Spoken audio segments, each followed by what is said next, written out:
Page 86 here. Let's go here on, the opening here, the title that says, "The reason people in this world tolerate bestiality and homosexuality. The breaking of Leviticus 18:21, the law against perverting children."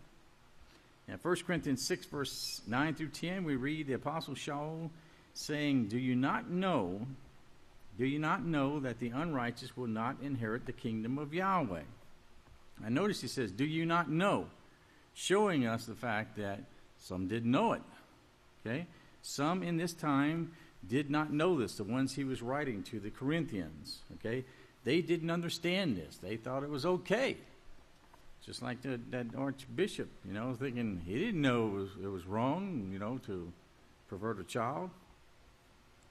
Do you not know that the unrighteous will not inherit the kingdom of Yahweh? Do not deceive yourselves, notice. So this shows that some were deceiving themselves. They were thinking that this was all right. So he says, do not deceive yourselves, neither fornicators nor God worshippers. God worshippers, ones who worship the gods, which is everything that's in rebellion against Yahweh. All of these things are included. Nor adulterers, nor men who commit sexual perversions with boys, nor men who commit sexual perversion with other men. No, nor thieves, nor covetous, nor drunkards, nor revilers, nor extortioners will inherit the kingdom of Yahweh. Okay? Now, 1 Corinthians 6, verse 9, I like the way the King James says this, because the King James Version says, Know you not that the unrighteous will not inherit the kingdom of Yahweh? And it says, Be not deceived, neither fornicators, nor adulterers, idolaters, nor adulterers, nor effeminate, nor abusers of themselves with mankind. Put that on the screen there. Nor effeminate, nor abusers of themselves with mankind, showing you the fact that some will allow themselves to be abused by mankind, okay? And it depends upon how a person is raised as to whether they would do something like that or not. And then notice in verse 10 it says, nor thieves, okay? Thieves. These are the ones who, and I notice all this is tied in together, okay? Because you might wonder, thieves, okay, yeah, we know a thief is one who steals something. But remember, people also will steal the innocence of what belongs to another, okay? Or the covetousness, okay? Coveting something that's not theirs, that's not proper. Or revilers, as it says, a reviler, which comes from the word mischief and abusive, okay? Someone who is abusive. And then it also says extortioners, okay? Someone who extorts things, okay? Thayer says this word extortioner means to seize on and to claim for one's own self. To claim for one's own self eagerly, okay? Or to snatch out or snatch away or carry off by force, okay? Well, that's exactly what you see taking place in these sexual sins. They seize on something, they grab, and claim something for themselves, and they snatch it away. They carry it away by force, which that indicates, of course, the fact that you see where it's coming from. It's coming from those teachers, those men who have taken things by force, right? They've taken the kingdom of Yahweh by force. Page 87 here, he says, Now, the fact is that the Apostle Shaul openly condemned the practice of adults committing sexual perversions with boys is not surprising, because these abominations have been taking place since the beginning of mankind. In the same way, it should not be surprising that there were even gay churches at that time and religious institutions. Because this is something that's taken place since the very beginning. It's not anything that is new, and it's rather timely for the period in which we're living in to be touching on some of these things too. But these religious institutions, okay, you got to remember now, when you go back and you look at Babylon, okay, and you look at the Babylonian religions, and it talks about the initiation rites, the mystery religions. Okay, what these mystery religions were is these mystery religions, when you look up the word mystery, it talks about that there were certain rites that they went through.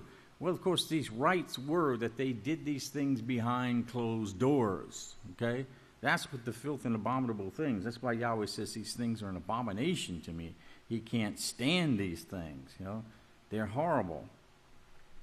But that's the way that they look at these things, like as if it's acceptable.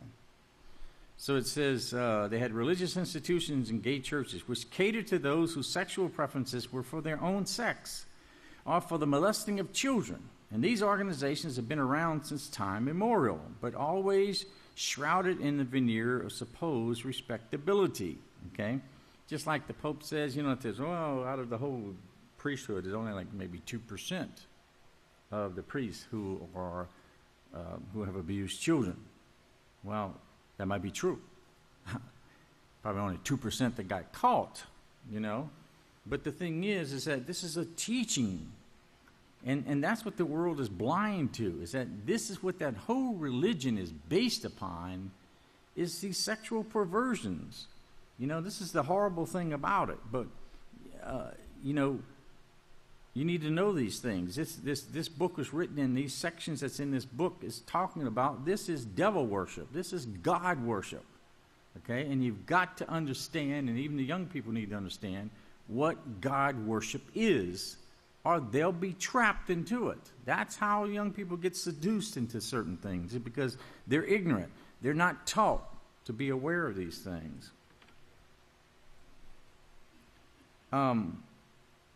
It says, however, Yahweh condemns these sexual perversions.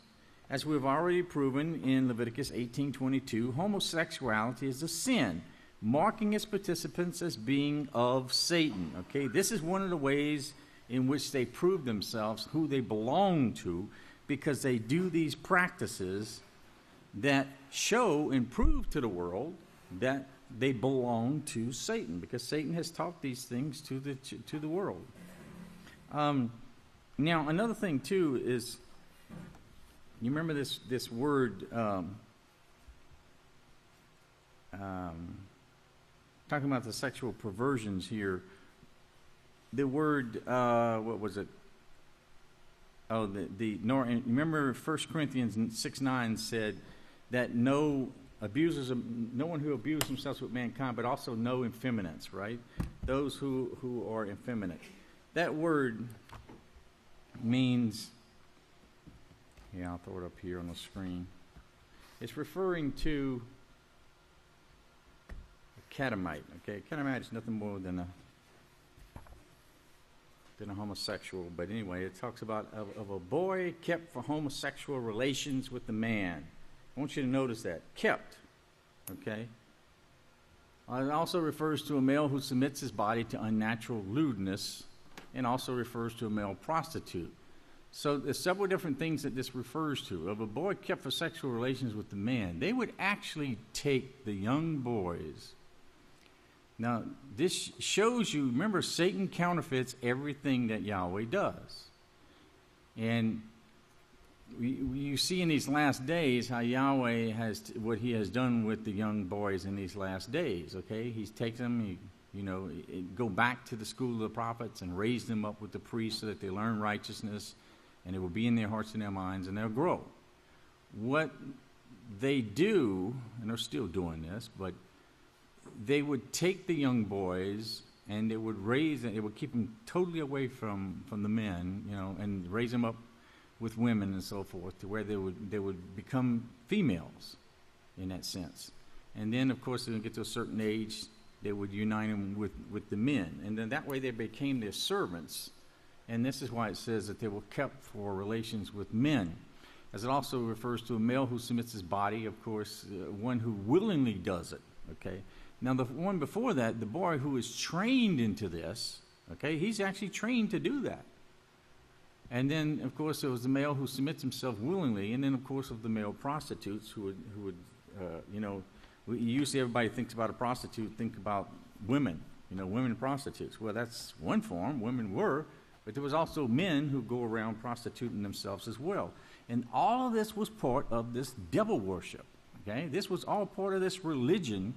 They had male and female prostitutes. Okay, and then remember, you learn all of this about when you get the booklet and you start reading about the things that took place with Easter and Christmas and all this stuff. When you go back and you look back in the ancient time of Babylon, what they did is with the temples, and they had the male and the female prostitutes and the things that they did and stuff. This was at the temple. This was before their gods they did these things. Now that's how blatant Satan is and how boastful she is. That she actually, just flaunts these things and pushes it wide out there for the people to participate. And so naturally, you can think about when a child was raised up in this atmosphere, it's like this was a normal thing. It was natural for them. So then now you have a whole society that's like that. And we have so many subtle ways in which these reminders are there. Like, when you have the Olympics, everybody thinks, about the Olympics, and the whole world goes crazy about the stupid Olympics, right? Well, remember where the Olympics first started off at, okay? Mount Olympia was the temple where the gods were and stuff, Well, athletes, this is how sick that they were. The Greeks and the Romans were really perverted people, and the athletes didn't wear anything. They performed in the nude, and they ran around and stuff. That is what they portrayed to everybody. Now, you can see where Yahweh says, it reminds you of what they did to Yeshua, because they just exposed themselves to everybody to see everything. So they exposed the nakedness so that they could just, put it in the minds of the people and expose everything. That's the wickedness that there was. Like what they did with Yeshua when they stripped him down and made him just to appear just like some common person, that was there and just hung on the stake and totally humiliated all of these people whenever they tortured. After torturing was enough, but then when they hang on the stake and then what they did to him after that is really horrendous, But it puts it in the minds of the people of what to do. And of course, Satan knows that if she could change the whole world into thinking that way, she'd wipe out mankind. But that's what she's accomplishing now, because she has done that with the whole world. The whole world thinks it's okay. That's a lifestyle, It's acceptable. You have to accept that type of lifestyle, or else you're frowned upon because you're the weird one, not them. And so if the whole world turns to that, then of course mankind would be wiped out. And that's exactly what Satan wants to do. That's why this is called devil worship. Okay, he goes on here and he says, Yahweh also condemns the sexual molestation and the perverting of children. However, the law has been misunderstood by all the deceived world because they have not studied the deep meanings of two key words found in Leviticus 18:21, which says, "You shall not give any of your children to be passed through the fire, to sacrifice them to Moloch. You shall not profane the name of Yahweh by giving your children to the gods. I am Yahweh." So in this scripture here, in the book of Yahweh, the Holy Scriptures, we read where it says to be passed through. Don't give your children to be passed through the fire. Okay, to be passed through the fire is translated the Hebrew word abar. Okay, it's number 5674. And if you notice, it means specifically, okay, to cover in copulation, okay, which means to have sexual relations. Now, if you turn over to page 88, it says specifically this word means to cover up in copulation. In corroboration with this term, the Hebrew Aramaic English Dictionary by Marcus Jethro on volume 2, page 1038, shows the derivative of the same Hebrew word means to commit sexual immorality. Okay? It's transgression, sexual immorality. So they're doing things that are not proper, as it says in Romans, okay? In the Okie terms, it makes it very plain and simple for everybody to understand. Therefore, when Leviticus 18:21, what it is, when it's forbidding the people to sacrifice or to offer their children to Moloch. Now, one of the deeper meanings already proven to show this fact of Yahweh, this law of Yahweh, is actually forbidding the people to give their children over to committing sexual perversions. Okay? But what did they do? They send their children out on dates. They encourage their children to go out on dates. Some parents will even drive their children. Go and pick up the boy or the girl and go and drive their children to where they're going. You know, it's no big deal for them. They think that this is okay. It's not okay. It's not something that the house of Yahweh should ever desire. You know, you got to get this worldliness out of your mind. Now it says here in Jeremiah 32:35. In fact, it's against the law of Yahweh, because the law of Yahweh says, do not prostitute your sons or your daughters. And that means don't send them out on dates. Plain and simple. In Jeremiah 32:35, we find out who this Moloch is. Now remember, it says, don't sacrifice your children to Moloch. Remember that. That's the key phrase that we're looking at. Don't sacrifice your children to Moloch. Because when we look at the word sacrifice, we're going to look at the word Moloch here. The word Moloch, okay, it means, here in Jeremiah 32:35, it says, they built high places to their god Baal, which was in the valley of Ben Hinnom, to cause their sons and their daughters to pass through the fire to Moloch, which I never commanded them, he says, nor did it ever come into my mind that they should commit such an abomination or cause Yahweh to sin. So it shows that they did this. They passed their children through the fire, and notice how it connects Moloch, okay, with Baal. So you see here, as the prophet Jeremiah clearly shows, Moloch is another title for the detestable Canaanite god named Baal. And the NIV interlinear also shows that that it's the title given to Baal. Now, the Westminster Bible Dictionary, under the title Baal, it shows, or Moloch, it shows here that it deals, it shows at the very end there, it talks about this name connected with Baal, which means the Lord. Okay? So, since Baal is now known to bear Moloch's name, or just another title of his, okay, or his same attributes and stuff, we know that Leviticus 18:21 is also telling us not to allow our children to be given over as objects of sexual perversions. Therefore, with Baal, whose title is the same as Moloch. Now, this devil worship, okay, as it's referring to these things, Yahweh is showing the responsibility to the parents that we've got to, what our responsibility is with the children, to guard them, to protect them, not to allow them to be put into this. But you see, people allow this to be done at a very, very early age because they don't watch over their children. They just let their children go on and do whatever they want to do, and they don't even care about them.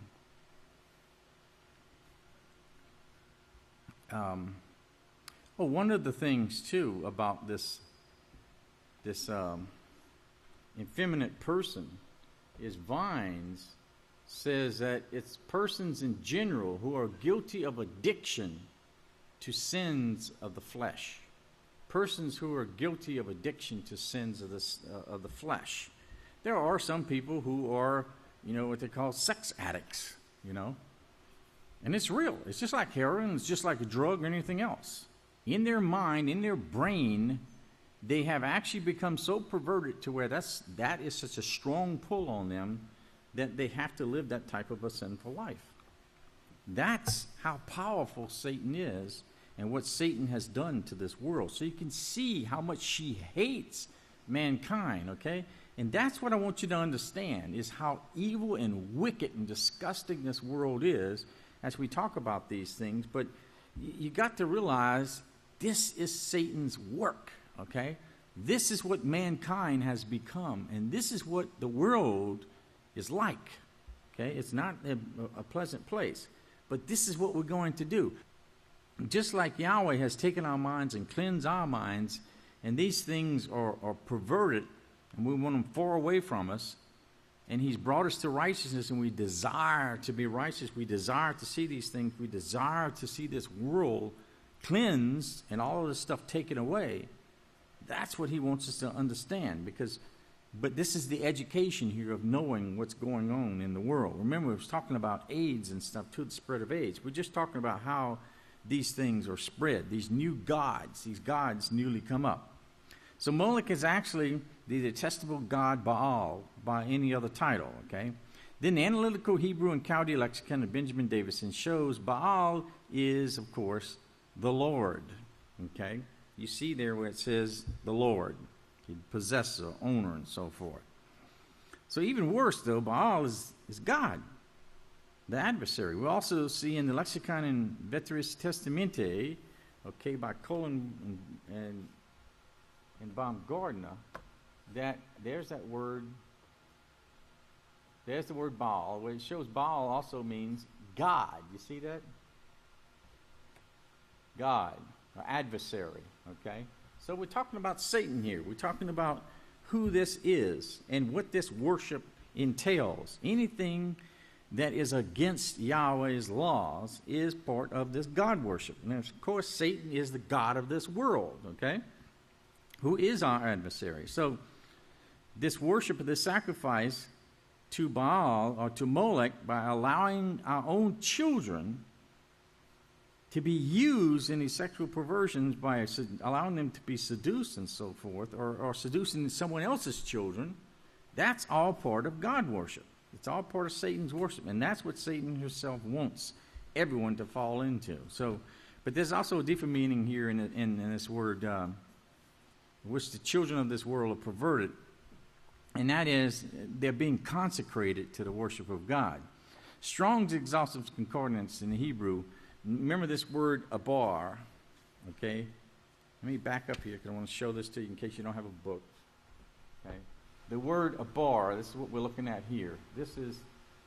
That's to sacrifice through the fire, all right?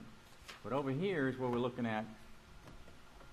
And here you see where this word means set apart, but it also means to alienate, to set apart, to alter, okay? Those are the words we're going to be looking at, to alienate, to set apart, and to alter, okay? Because the word set apart, which Gesenius Hebrew Lexicon shows it means to consecrate, okay? To consecrate as a sacrifice, okay? To sacrifice and consecration. Now, Webster's, now remember, sacrifice is not just a burnt offering, okay?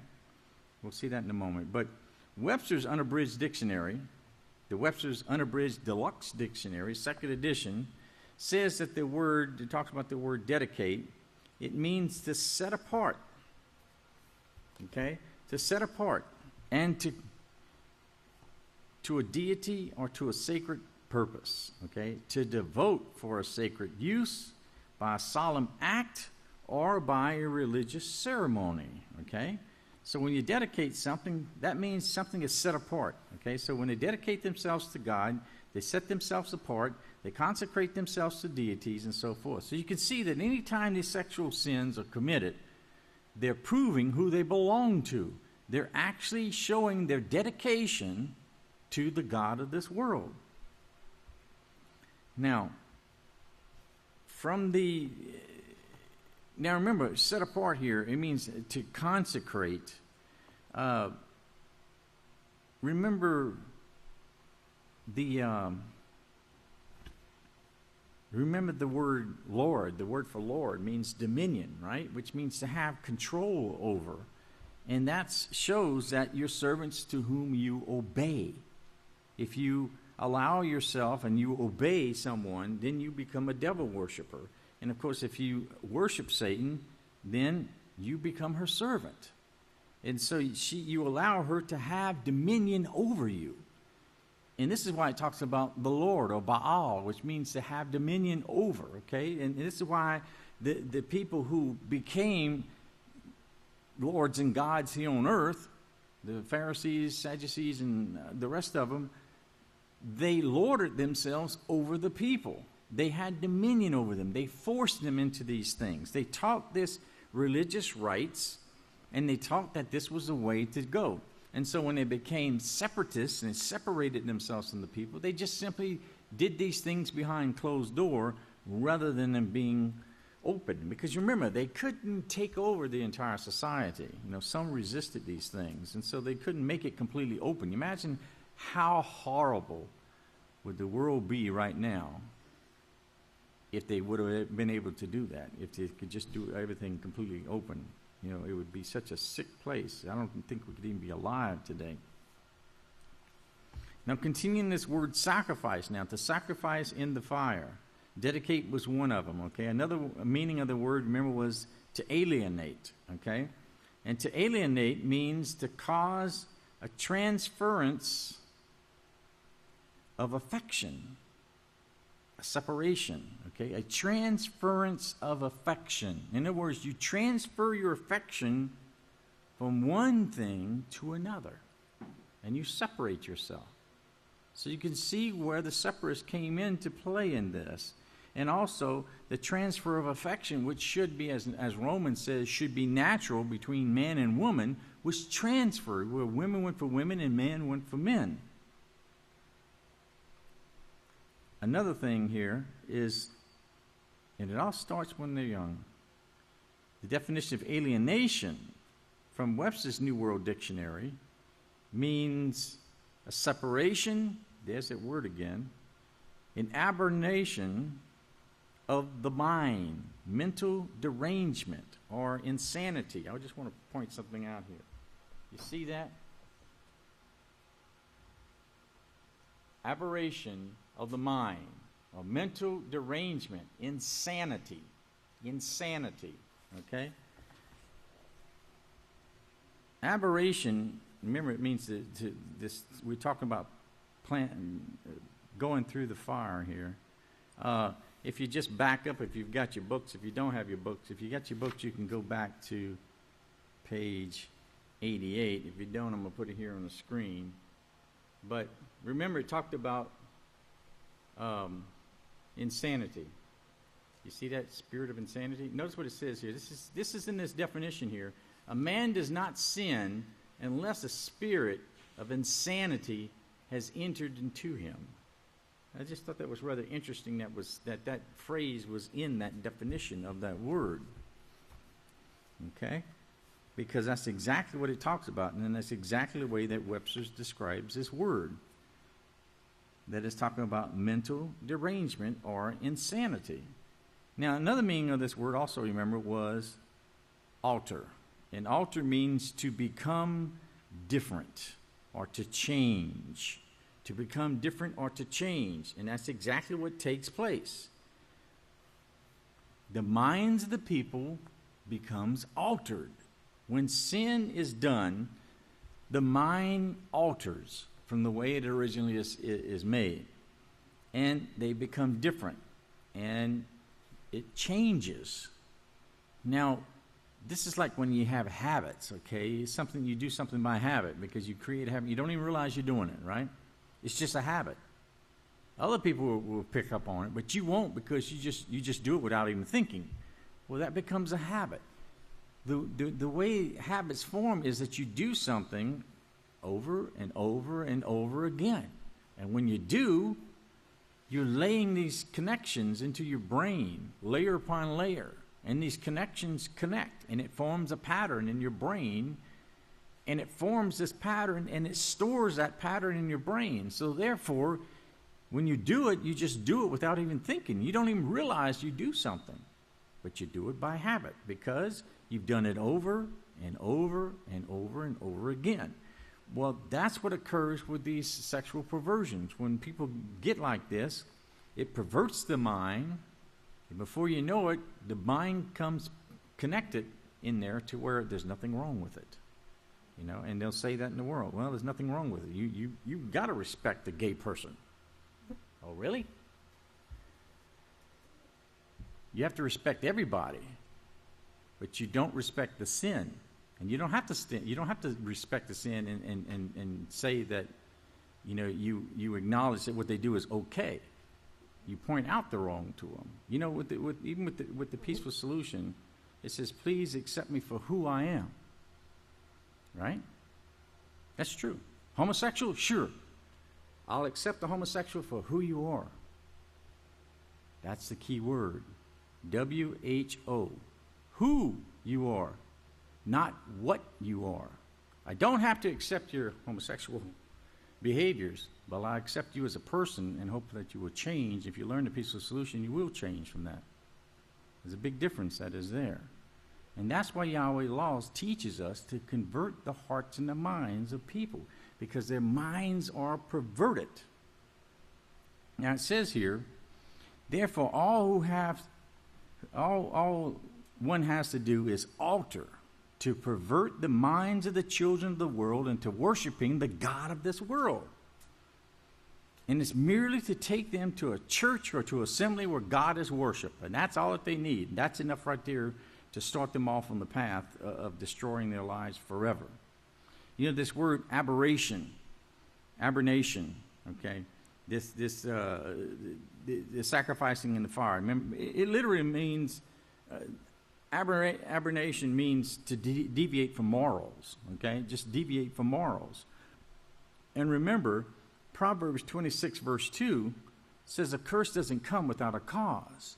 So there's always a cause there from what these people are suffering. And part of today, the curses are various types, as we know, various types of diseases and sicknesses and so forth are caused through these things. Now, the reason why these things are caused is because of viruses, okay? Now, a virus is a disease. Yeah, I'll put this on the screen. A virus is a disease or illness that's caused by a virus, okay? But it's also something that poisons the mind or the soul. Something that poisons the mind of the soul, okay? That's what a virus is. It poisons the mind or the soul. So if the mind is poisoned, then naturally the thoughts will be poisoned. The thoughts will be perverted. And then they'll accept these things. So this is why Satan has the whole world deceived. And that's the magnificence, if you want to think of it that way, of the power of Satan that Yahweh has given to Satan to be able to deceive the whole world. But remember why she has to work so hard. She has to deceive 7 billion people in order to try and pull one of us out of the house of Yahweh.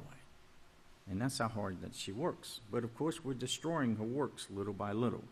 Now it says here, sacrifice to demons, okay? Sacrifice to demons. We're warned over and over throughout the scriptures to prove the spirits, to see whether they are of Yahweh or whether they are of the devil. As it says in 1 Yachanai 4, verse 1.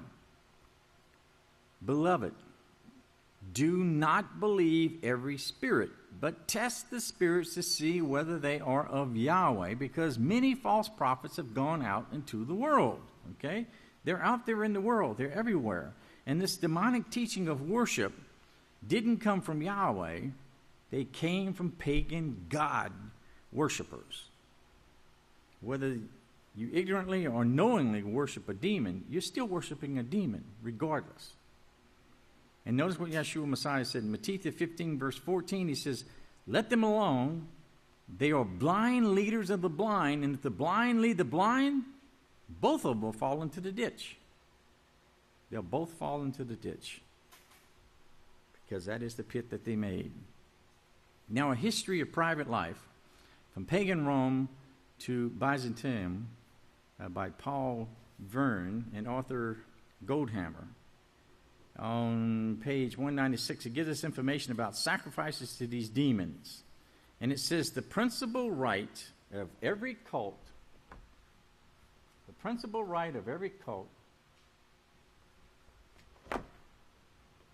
was, of course, the rite of sacrifice, which people attended, okay, and then it says, notice what's underlined there, the Greek of the Latin word sacrifice always implies a feast, okay? It always implies a feast. That's what the sacrifices always referred to, because they would sacrifice to their gods. Now, And a lot of these things, this is why you see the pagan feasts, the pagan holidays are all set up. And it involves food, because it's food to the gods and so forth. So, sacrifice always implied feast. And remember what the Apostle Shalom said concerning this. In 1 Corinthians 10, verse 20, he said, "But I say that the things which the Gentiles sacrifice, they sacrifice to demons and not to Yahweh, and I do not want you to have fellowship with demons." And you'll notice that at the pagan holidays, that's what they will always push. They have all their festive meals and stuff, right? Either it's made with abominable foods and so forth, or they have their little sweet delicacies and so forth. But everything involves, these things involve food. There's a lot of food that's involved for people to feast on and stuff. And for weeks ahead of time and weeks afterwards, they'll be feasting on these things. And then what do? They yipe and gripe and complain about all the weight that they put on because they stuffed themselves with all of these things, They worship their gods to get fat, and then they get fat and they complain about it. How unthankful can they be, Okay, so a sacrifice now. A sacrifice is not always killing an animal and then eating it. The sacrifice also implies the mere offering to the gods. And this is exactly what they do when they dedicate their children to the service of their God. They end up sacrificing their children. Now remember what Romans 12, verse 1 and 2 says about sacrifices.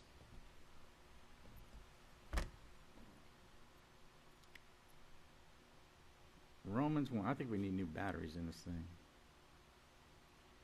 Romans 12, 1 and 2. He says, "I appeal to you, brothers, that by the mercies of Yahweh, that you don't offer yourself as you offer yourself up as a living sacrifice unto Yahweh," right? So our bodies must be living sacrifices. It can't be anything other than what Yahweh says. Otherwise, it's not acceptable to him. But if we offer ourselves as a living sacrifice, and we offer our bodies, as it says in Romans 12, 1 and 2, if we offer our bodies as a living sacrifice, I'll find it here one day, then that will be found acceptable to Yahweh. Here it is. Okay? If we offer ourselves up as a living sacrifice to Yahweh, present your bodies as living sacrifices acceptable to Yahweh. That's your reasonable service, okay? That's a sacrifice, okay? But notice, you sacrifice your bodies to Yahweh. You don't sacrifice your body to a god, but the gods want you to sacrifice to them. And that's what the people do. They sacrifice their sons and their daughters and themselves to the gods. And they become living sacrifices. All right? But he says, don't be conformed to the pattern of this world. Don't be transformed, into that way, but transform your mind. Renew your mind to the ways of Yahweh, he says, and that way you'll end up doing what's right. Now, in Deuteronomy 32, verse 16 through 20, it says, they provoked Yahweh to jealousy with their gods. They provoked him to anger with their abominations. They made him jealous. Can you imagine making Yahweh jealous? Man, I tell you what. He's liable to throw down a bolt of lightning on us, isn't it?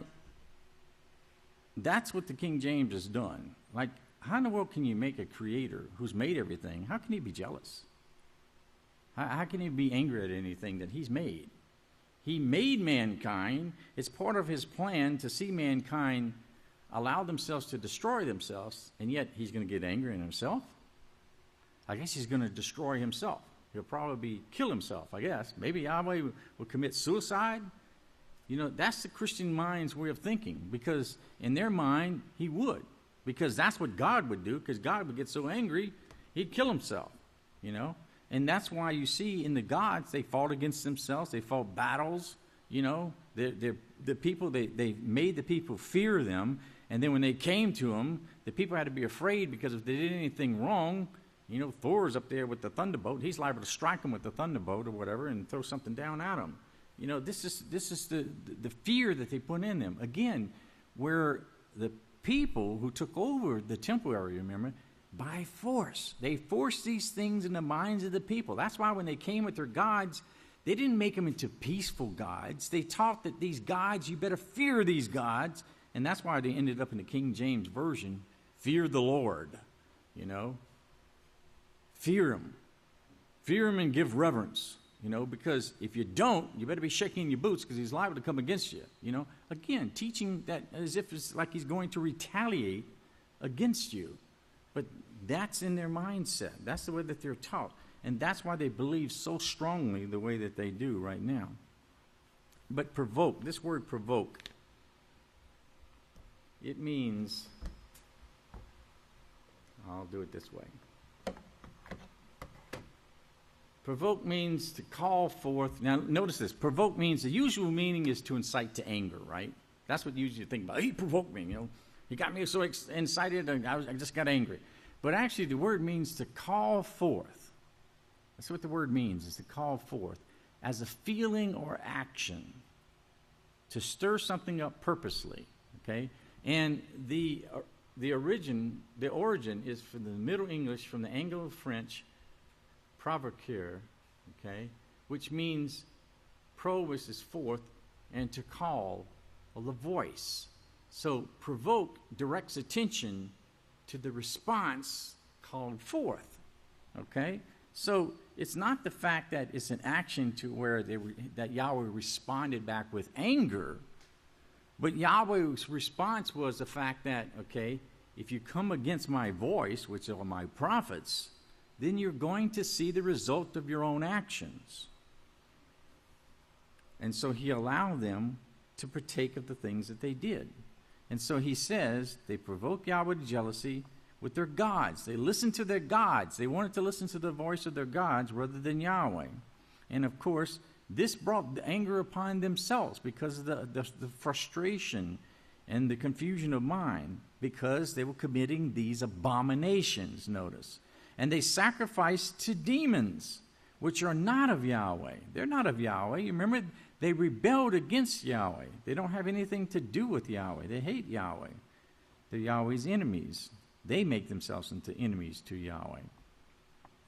So, gods that they did not know, gods newly come up, and gods your fathers did not worship. So you see that the fact that these gods continually mutated and came forth, and new ones were born, and so forth. You are unmindful of, notice, and you forget the rock that begat you, your father who formed you. Why? They became unmindful. Their minds were lost because their minds were confused because of these sexual perversion, these lifestyles in which they were living, like the Apostle Shalom was talking about to the Corinthians, remember, and says, do you not know? Don't be deceived. Don't deceive yourselves. You know, they didn't know these things. We're falling into, in fact, remember one time, the Apostle Shalom was talking about, says, don't you know it's against the law for, you know, a mother to be with her son and so forth, and all of these different things? And the people didn't know it. They were living this lifestyle, not understanding. So their minds were gone.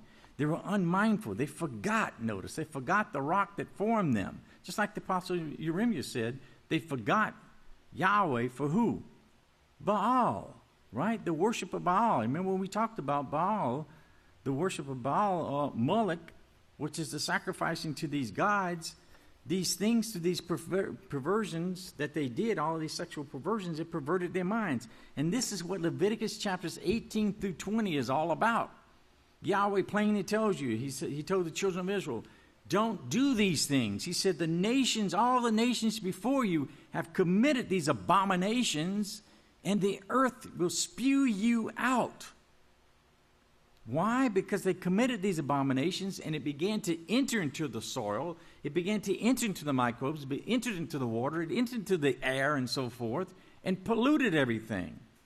That's why Yahweh says when you go into a place as God worshiping, you destroy every living thing there. You kill every animal. You kill every person, anybody, except unless they were virgins, remember? But everybody else was destroyed. Now, boy, that was a wicked, evil thing to do, wasn't it? It was merciful what Yahweh was doing. because these people were defiled. They had defiled themselves. They had defiled the children. They had defiled the women. The men were defiled. The animals were defiled because of bestiality and so forth.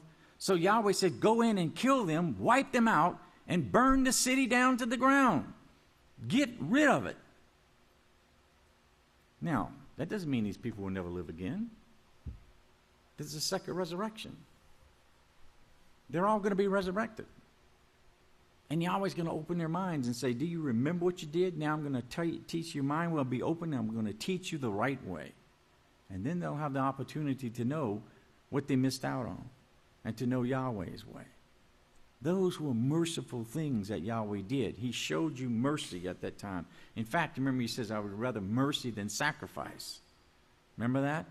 You can even connect that with what he says here about Yahweh would rather have mercy than to have these sacrifices that are unacceptable as well.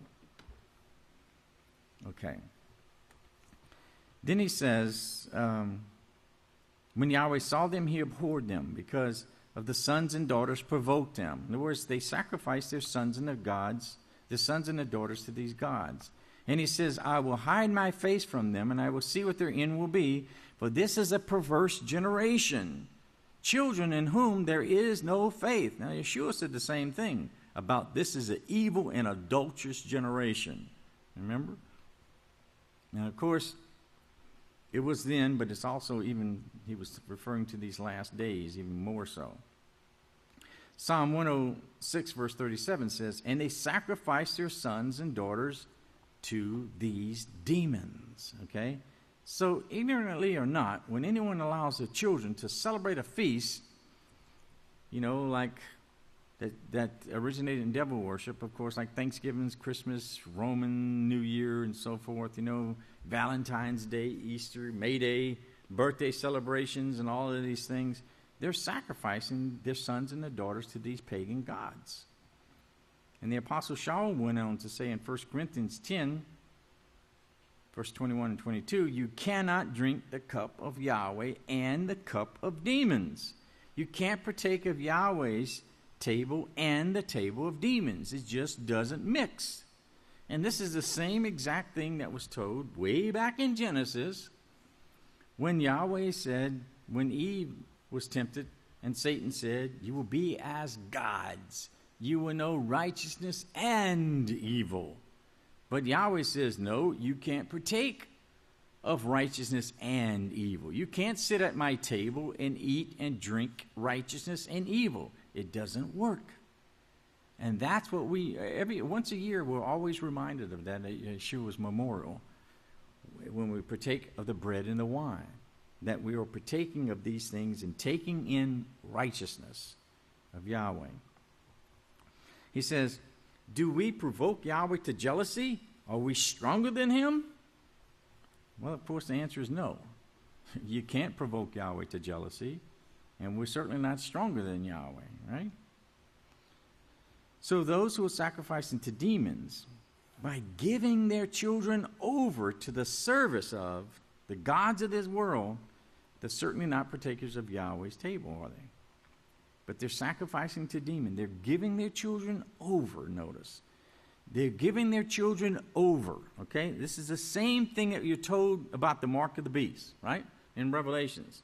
It says that they take the mark upon themselves, right? They're not forced. No one's forced to take the mark of the beast, but they take it upon themselves. They give themselves the mark of the beast.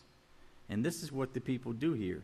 They're giving themselves and they're giving their children over to these gods, and they're allowing them they mark them, okay? Slaves in older days, the slaves would actually literally be marked. Some of them, for some of the richer people would actually mark their slaves.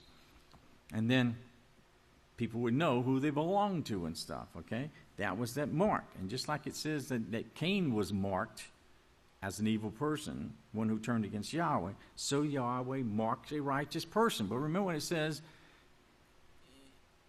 where Yahweh says, I know those who are mine, right? Yahweh knows those who are his. And he doesn't need any type of mark, a physical outside mark, to see and to know. He searches the hearts and the minds. Well, when one goes through any modern equivalent of the ancient pagan ritual of dedicating their children to the gods, the child who is being honored is being sacrificed to the demon or god. So when it's little Johnny's time for his birthday, okay, they get the cake, which is dedicated to the gods. That's their food for their sacrifice, and then they stick their little candles in there. And they light it, and he makes the wish to the God, and he blows out the candles, and then everybody hoops and hollers and cheers, and everybody celebrates the birthday, They're dedicating their child. Every year, they're rededicating that child to that God. And remember, that's what the birthday celebrations are about. The Romans had the gods that the children were dedicated to. The girls and the boys were dedicated to certain gods and goddesses. And every year at their birthday, they were rededicating themselves back to these gods, hoping that these gods will look down upon them and protect them and so forth. It's kind of like the Christians say about the guardian angels, will watch over the person and so forth, So they actually keep this fresh in the children's mind. And that's the thing, too, is with the birthday, is it makes it inviting because, you got sweet cake that you can eat. It's something that's great, something that you'll enjoy, So be enticed to take this sweet-tasting food into your body. And that's why Yahweh said, remember, don't be tempted at the king's delicacies. Put a knife through your throat. Keep yourself back. So you're actually asking, through this ancient yet, modern-type customs, that these gods teach your children to be against Yahweh. That's what you're teaching. You're teaching your children to be against Yahweh just as the gods are against Yahweh. So, there's no wonder that the world hates the name of Yahweh, because this is what they keep putting in the minds of the people. And he says, is it any wonder that they hated Yeshua, that they hated his disciples, and now they hate anyone who follows Yahweh's laws? Yahweh 15:25 says, but this is to fulfill what is written, they hated me without a cause. There's no cause for the hatred. Luke 21:17, and you hated me, you will be hated of all men for my name's sake. In Yahweh 15:18, if the world hates you, you know that it hated me first. And then 2 Timothy 3 verse 12, and yes, all who live righteously as Yeshua, Messiah, will suffer persecution. That's why even our own blood relatives hate us. But then Yeshua talked about that. You remember in Matthew 10, he says, don't think that I've come to send peace. I haven't come to send peace on earth, he says, but a sword. For I have come to set a man against his father, and the daughter against her mother, and the daughter-in-law against her mother-in-law. And a man's enemies will be those of his own house. So those who want to do what's right, to separate and keep their children safe and protect their children and to protect themselves and their minds and to make the right choices, then of course they're looked upon and hated. So all those who hate the laws of Yahweh have been sacrificed to demons. That's plain and simple. And they all been taught to hate Yahweh, even though they don't even know him. But in hating Yahweh, they hate those who follow him. And they hate us without a cause. There's another result of perverting their minds of the children to God worship too. And that result is that they're actually programmed. They're programmed to approve of the sins of bestiality and homosexuality. They actually program. And remember, that's what is with the mind. The mind itself, our minds become programmed. And I found that it's so fascinating. Let me share something with you. Someone had sent a little clip to my wife. And all it was they had a mannequin. Anybody took CPR, you know how they have the mannequin, just a half mannequin from here on up, the chest and the head, no arms or whatever, but it's just a mannequin laying on the floor. And when you go for CPR, you have to, you hold the nose, you blow into the mouth, and you pump on the heart, right? And so apparently they must have just had a CPR course. And the mannequin was laying on the floor, and a little distance away, about 6 feet away or so, the camera showed this little baby. And I'm talking about a little baby. This baby was less than a year old because it couldn't even walk. It crawled. And you saw it. It looked up, and it crawled to that mannequin, and it went up to that mannequin. And you also know, if you ever, you know, when you do it, you also ask the person, you know, holler for help and so forth, right? To somebody, go get help and so forth. Well, this little baby crawled up to that mannequin and looked down at it and put his hand on the nose and put his mouth down to its mouth and got back up and put his hands on his chest and began pushing on the chest and even hollered out for help. Of course, you couldn't hear him say help, but he murmured something, you know, like as if he was hollering out for help, and went back and did it again. Now, this was a little baby that wasn't even a year old. And yet, that shows how a child can learn, because at that very, very young age, it watched the adults, and it learned what the adults was doing, and it mimicked what the adults did. Now, if a child can do that out in the world, it just shows you and demonstrates the importance of why Yahweh says, train up a child the way that they will go, and when they're old, they won't depart. Because their minds are programmed, as we just read.